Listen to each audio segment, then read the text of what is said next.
کافی ایسے انتشابی ہیں، فسادی ہیں اور کافی ایسے لعنتی ہیں، کافی ایسے حرام زادے ہیں جو کہ یہ کہتے ہیں کہ جی تشہد میں علی اللہ پڑھنا واجب نہیں۔ آپ نے حدیث پڑھ تسلیم کر کے پھر آپ نے نافرمانی کر دی جو میں نے مانا ہے۔ مختار علیہ السلام پر بھی آپ نے جھوٹ بولے۔ جب امام زین العابدین علیہ السلام کے پاس جب مختار علیہ السلام نے ملعونوں کا سر بھیجا تو حضرت امام زین العابدین علیہ السلام نے کہا کہ مختار پر میری رحمت ہو اللہ تعالیٰ کی۔ علی علی مولا علی علی مولا علی علی مولا علی۔ اس بالی کو لے کرتے ہیں یہ۔ السلام علیکم بھائی صاحب۔ وعلیکم بھائی صاحب۔ وعلیکم السلام یا علی علیہ السلام مدد۔ تھینک یو سر، بولیں کیا حکم ہے؟ بولیں کیا حکم ہے؟ جی مجھے یہ کہنا تھا کہ خدا اور محمد والے محمد کی اطاعت کرنا ہر مومن پر واجب ہے، اور جو خدا کی نافرمانی کرے اور محمد والے محمد وہ لعنت اللہ ہے۔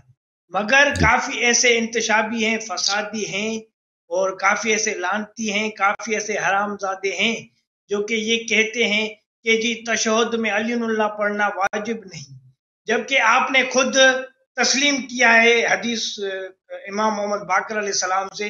یہ دیکھیں جابر کہتے ہیں کہ میں نے حضرت امام محمد باقر علیہ السلام سے وَلَا تَجْهَرْ بِصَلَاتِكَ کی تفسیر دریافت کی تو آپ نے فرمایا تو میں یہ کہنا چاہتا ہوں ولایت کو بلند آواز سے بیان مت کرو، بس وہ نماز میں ہے، اور میں نے علی کو جو اعزاز و اکرام دیا ہے اسے بلند آواز سے بیان نہ کرو اور اخفات بھی نہ کرو، یعنی خود علی سے یہ باتیں مت چھپاؤ، میں نے اسے جو عزت دی ہے اسے باخبر رکھو، اور جہاں تک وہ ابتغاء بین ذالک سبیلا کا تعلق ہے تو خدا یہ کہہ رہا ہے کہ تم مجھ سے ولایت علی کو بلند آواز سے بیان کرنے کا سوال کرتے رہو۔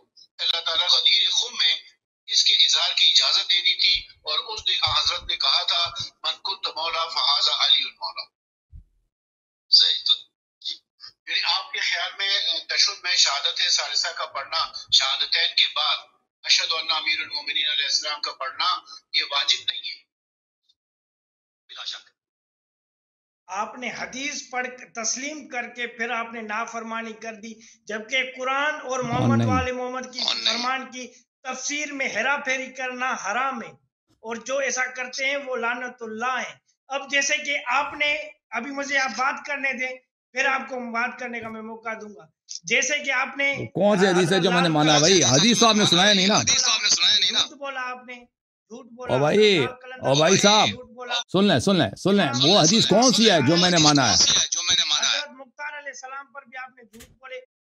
شیعہ اور سنی متفق روایتوں میں موجود ہے کہ جب امام زین العابدین علیہ السلام کے پاس جب مختار علیہ السلام نے ملعونوں کا سر بھیجا تو حضرت امام زین العابدین علیہ السلام نے کہا کہ مختار پر میری رحمت ہو اللہ تعالیٰ کی، کہ جس نے انتقام لیا ہے مولا حسین کے کا، اور مولا حسین علیہ السلام پر لعنت کی ہے۔ تو امام زین العابدین علیہ السلام نے ہاں فریز ہو گیا بھائی تم۔ وہ کون سی حدیث ہے جس کو میں نے تشہد پہ میں نے مانا ہے حدیث اور پھر میں نے اس پہ عمل نہیں کیا بھائی؟ وہ کون سی حدیث ہے کہ تشہد میں واجب ہے؟ آپ کہتے ہیں آپ نے حدیث مان لیا۔ وہ حدیث جو ڈاکٹر آپ سنا رہے تھے اس میں غلطی ہے، وہ حدیث اس طرح نہیں ہے جو وہ سنا رہے ہیں۔ آپ چلے گئے، پتہ نہیں کہاں چلے گئے۔ ٹھیک ہے آپ بھائی صاحب تشہد کے متعلق آپ کی خدمت میں عرض کروں، وہ جو ڈاکٹر صاحب نے جو حدیث سنائی ہے اس سے اگلے دن میں نے اپنے پروگرام میں وہ حدیث میں نے سنا دیا کہ وہ حدیث کو کس کتاب سے پڑھ رہے تھے؟ کتاب تفسیر نور الثقلین سے پڑھ رہے تھے، اور وہ کتاب تفسیر نور الثقلین میں اس حدیث میں ایک خطا ہے اس کے نسخے میں، ٹھیک ہے نا؟ اور وہی حدیث کتاب تفسیر قمی میں ہے، تفسیر برہان میں ہے، بحار الانوار میں ہے، فہو الصلاح ولایت نماز ہے، نہ کہ تشہد نماز میں۔ بہرحال وہ اگر وہ حدیث وہ فہو فی الصلاح بھی کہتا ہے نا تو اس سے تشہد میں وہ ثابت نہیں ہوتا۔ ہاں وہ الگ بات ہے۔ جہاں تک کہ تشہد کی بات ہے کہ یہ واجب نہیں ہے تو آپ جا کے امام جعفر صادق علیہ السلام سے لڑیں. یہ کتاب ہے الفروع من الکافی، جز نمبر 3، اس میں ملاحظہ فرمائیے تشہد کے باب میں، ٹھیک ہے نا. تشہد کے باب میں نے امام علیہ السلام سے پوچھا کہ سب سے مختصر تشہد جو مجزی ہے، جو مقبول ہے، جو صحیح ہے، وہ کیا ہے؟ فرمایا عملی الشہادتان ادنا ما یجزی من التشہد قال الشہادتان. فرمایا شہادتین، تشہد میں شہادتین پڑھنا یہ مجزی ہے، یہ کافی ہے، اس سے زیادہ پڑھنے سے منع نہیں ہے، لیکن یہ بذات خود مجزی. آپ جو ہے اب آپ کو اہل بیت علیہ السلام کے احادیث سے لڑا ہے، ٹھیک ہے نا. جہاں تک حضرت مختار کا تعلق ہے تو میں نہیں کہتا کہ مختار نے کوئی اچھا کام نہیں کیا. مختار نے اچھے کام کیے ہیں. حضرت امام حسین علیہ السلام کے قاتلین کو قتل کیا، اس نے اچھے کام کیا، لیکن اس نے اس کے ساتھ برے کام بھی ہیں، ٹھیک ہے نا. مختار کے فضول کام بھی ہیں، برے کام بھی ہیں.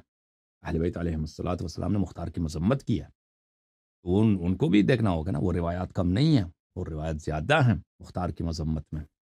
اور یہ کہ مختار امامت سے منحرف تھا، ٹھیک ہے نا. یہ باتیں دیکھیں، اگر ایک آدمی اچھا کام کرتا ہے کا مطلب یہ نہیں ہے کہ اس کا یہ کام صحیح ہے.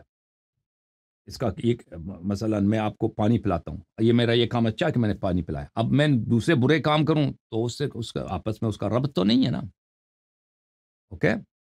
آپ کہتے ہیں کہ اس نے امام حسین علیہ السلام کے قاتلین کو قتل کیا، میں کہتا ہوں کہ اچھا کیا ہے، اچھا کیا قتل کیا، لیکن آپ کیا کریں گے ان بہت سارے روایات کے ساتھ کہ مختار ایک منحرف شخص تھا، اس کے ساتھ کیا کرو گے؟ اہل بیت علیہ السلام کو نہیں مانو گے، ان کے احادیث کو رد کرو گے. مختار کے شیعہ ہو یا اہل بیت طاہرین علیہ السلام کے شیعہ ہو، شرم کرو کچھ. اوکے. ہن ساڈے کول اے نوجوان ہے جی،